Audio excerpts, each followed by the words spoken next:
Halo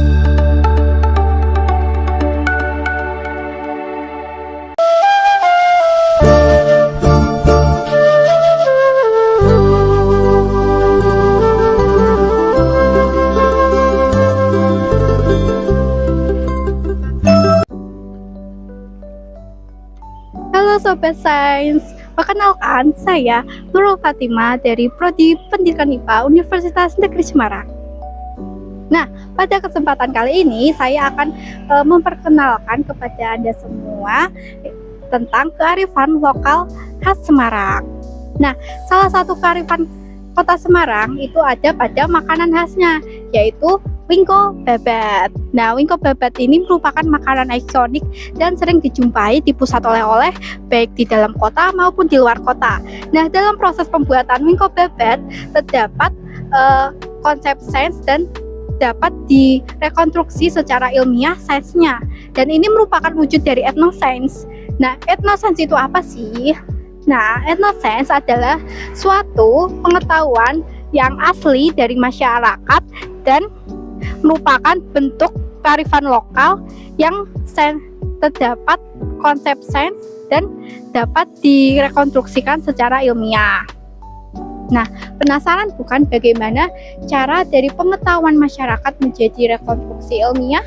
Yuk kita ikuti vlognya.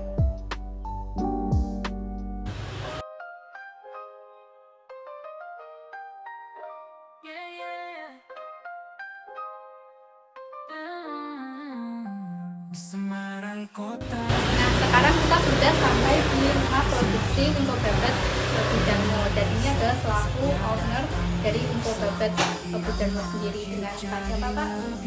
Darmawan, atau boleh dipanggil Pak Darmo. Pak, boleh nggak saya ikut proses pembuatan wingko babat? Boleh, monggo silakan. Jadi untuk penasarannya, yuk ikutin terus vlognya. Kelapa parut, kemudian gula pasir, kemudian tepung ketan, tambah air, diadoni sampai seperti itu, baru kemudian masuk ke proses cetak. Proses cetak ini posisinya nanti sampai dia setengah matang. Baru nanti kalau sudah setengah matang kita lanjutkan proses pemanggangan itu sampai dia matang. Jadi kalau keseluruhan prosesnya untuk satu ini dari awal sampai akhir mungkin selesai itu sampai matang kurang lebih 1 jam. Nah ini kan proses pemanggangan. Kalau ini sudah proses pemanggangan. Assalamualaikum Bapak.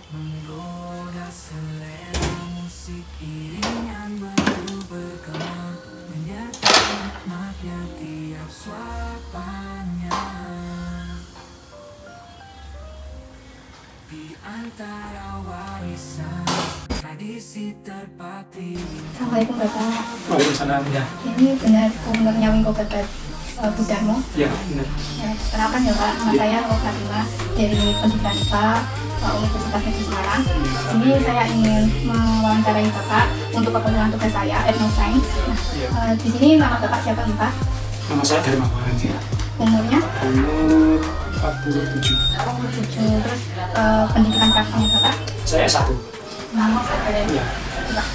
Jadi langsung aja ya Pak. Ya. Bapak dulu awal merintis usaha wingko babat itu waktu tahun berapa nih Pak? Jadi usaha wingko itu mulai di tahun 2014. Ya, 2014. Tahun 2014. Terus itu awalnya itu nerusin usaha keluarga atau merintis dari awal Pak? Ya kalau di sini merintis dari awal, cuman kan karena ibu itu mertua itu dari daerah Jawa Timur, di mana perbatasan Babat sini sudah terbiasa bikin wingko, jadi saya dapat ilmu dari ibu. Jadi resepnya itu dari ibunya sendiri ya Pak, karena dari babatnya itu. Jadi sudah tahu khasnya dari wingko babatnya sebenarnya. Ya makanya kan namanya wingko babat kan, aslinya dari babat. Kalau Bapak tahu sejarahnya wingko babat tidak Pak? Iya, nggak banyak sih, sepanjang yang saya tahu ya wingko Wingko Babat itu aslinya memang dari wilayah Kecamatan Babat, Lamongan. Cuma kemudian di sekitar tahun 42 atau sekitar ya antara 40 sampai tahun 50 itu kan ada orang Babat yang kemudian pindah ke Semarang. Kemudian di Semarang dia juga membuat Babat dan dipasarkan di Semarang. Kemudian masyarakat Semarang cocok dengan itu, kemudian berkembang.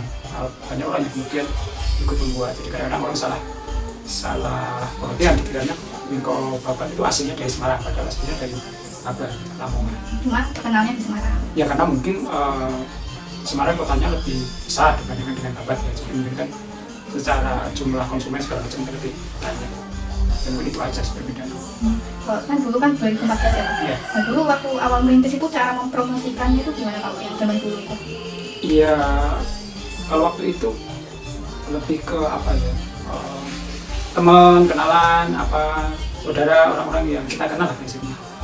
Jadi kan kebetulan waktu itu saya masih kerja di perusahaan, kerja di perusahaan pagi sampai sore. Kalau sore gitu pulang kerja nyoba bikin, nanti dititipkan di warung, di apa ada orang pesen di gitu. Ya dari apa lebih ke dari mulut ke mulut awalnya, kemudian nanti ke pelan-pelan mulai ke medsos ya. Waktu itu kan tahun 2014 masih pakai Facebook ya, belum kayak WA ya, belum ada, masih belum ini lah, belum familiar. Instagram, ya masih Facebook aja kalau waktu itu, cuma dari relasi orang-orang yang kita kenal aja. Kayak meniti sama secara langsung orangnya itu ya? Ya, jadi kan model kalau di Semarang itu kan banyak model jajanan pagi loh, jajan pasar yang pagi itu kan banyak di Semarang. Jadi kita taruh di situ, nitip di situ. Nah, dari situ kan nanti kemudian orang tahu, oh ini misalnya cocok dengan rasanya, kemudian nyari tahu pesan dan sebagainya. Dari situ proses pengembangan pemasarannya. Kalau bahan-bahan dari Wingko Babatnya Bapak sendiri itu apa aja Pak? Paket hemat bukan, justru isinya kecil gitu, isinya 6 aja, isinya 6 kecil-kecil. Mungkin lebih ke imut gitu. Biasanya kalau itu kalau ada kunjungan misalnya anak-anak SD, anak-anak apa itu kan biasanya mereka kunjungan di sini, praktek masak apa. Iya, praktek produksi. Oh nanti ini saja yang ini promosinya juga bisa lewat SD. iya, jadi kan kalau misalnya anak-anak si SD masa beli yang satu paper bag kan uang sakunya nggak cukup toh. Kalau yang itu kan paket hemat gitu. Dan sebenarnya itu lebih dulu ketika kita beribadah itu lebih sasaran untuk oleh-oleh sih sebenarnya. Daripada orang mau beli yang besar-besar banyak itu kan kalau kita sediakan opsional yang kecil-kecil lebih murah. Ini kan cuman iya belum sempat aja untuk nitip ke pusat oleh-oleh karena pertimbangannya adalah tadi karena komitmen kita memberikan barang yang fresh. Kalau itu dititipkan ke pusat oleh-oleh kita nggak bisa kontrol apakah dia terjual itu masih dalam kondisi fresh atau sudah hari yang kesekian. Itu takutnya di situ. Karena kita nggak pakai pengawet. Biarlah orang kalau memang mau beli pesan ke sini aja dan ke sini aja. Alamatnya di mana nih Pak? Alamatnya di Wonolopo RT 6 RW 8. Polsek Ijen masuk ke 500 meter atau di Google Map aja Wingko Darmo itu nanti bisa sudah ada. Terima kasih ya Pak sudah mau wawancarai sama saya, sudah merepoti Bapak. Iya Bapak, santai aja. Nuwun ya Pak. Iya sama-sama. Terima kasih Pak. Ya.